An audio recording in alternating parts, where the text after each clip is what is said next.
Hello and welcome back to the Who's He Podcast YouTube channel.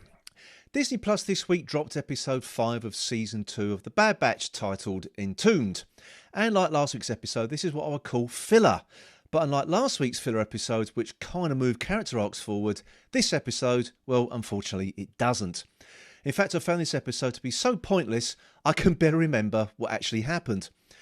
Really, this episode is The Bad Batch mixed with Raiders of the Lost Ark. While it looks pretty good on screen, and even the music riffs on John Williams' score for Raiders, it doesn't really add up to much.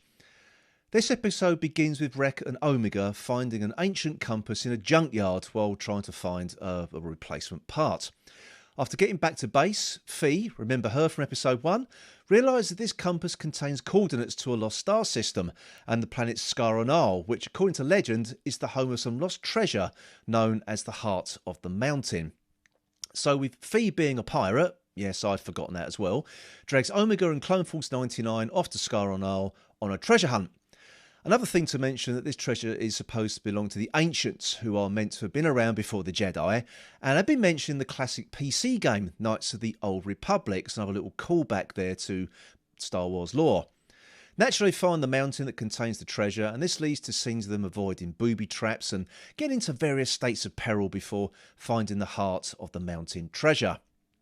However, once removed from its resting place, all hell breaks loose as it awakens a giant mechanical walking machine, which our heroes are now inside, from within the mountain, which then starts blasting the planet's surface.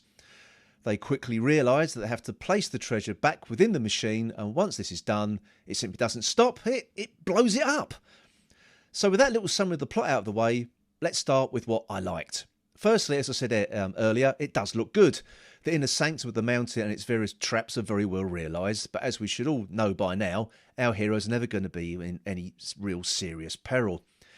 The duo of Wrecker and Omega, I think, is incredibly sweet, and they give off a younger sister, older brother vibe, and I generally get the feeling they would do anything for each other. There is a very strong bond between them. The giant walking machine also looks fantastic and rises from the mountain in spectacular fashion like Godzilla, or really Mecha Godzilla. I also like the musical cues from Raiders of the Lost Ark, and at the point where Fee is removing the treasure, it directly copies the scene at the beginning of Raiders where Indiana Jones is removing the golden idol and Satipo's behind him rubbing the tips of his fingers. But unfortunately, there is stuff I didn't like this episode. Things just happened to move the plot along without any real reason as to why. Why were Wrecker and Omega trying to find a part in the junkyard? Why was a giant mechanical killing machine buried in a mountain?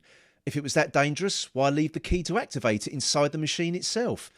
Why did the creators of the machine design it to blow up when deactivated by the same key that started it? I know we don't have to have everything explained, and it's good to have mystery sometimes, but there was too much why through this episode, and I found it, well, maddening.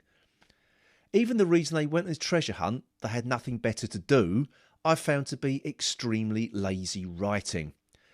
But the one thing that maddened me most is the treatment of Clone Force 99 in this episode, where they are made to look dumb in comparison to the character of Fee. Fee is basically written as Han Solo was in A New Hope, a rascal, but unlike Han Solo, who found redemption by the end of the film to help save the day, by the end of this story, Fee is still reckless and selfish, and the Hunter and the others are made to look like they are useless throughout the story. The whole point of the Bad Batch is that each of them has, well, to coin a phrase, a unique set of skills. But I'm finding this to be, well, forgotten in order to make other characters shine. And as they are very protective of Omega, I found it hard to believe that they will allow Fee to drag her on a dangerous treasure hunt because they had nothing better to do. However, I'm expecting to see Fee again during the course of this season, and I hope they write her better next time. I found her wisecracking smart arsery to be annoying, and if you want a character to echo Han Solo and Indiana Jones, the dialogue and the character have to be given that missing something: charm.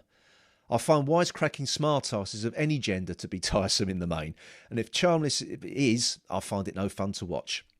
So I'm hoping that next week they do better all round, as this week's episode for me was forgettable.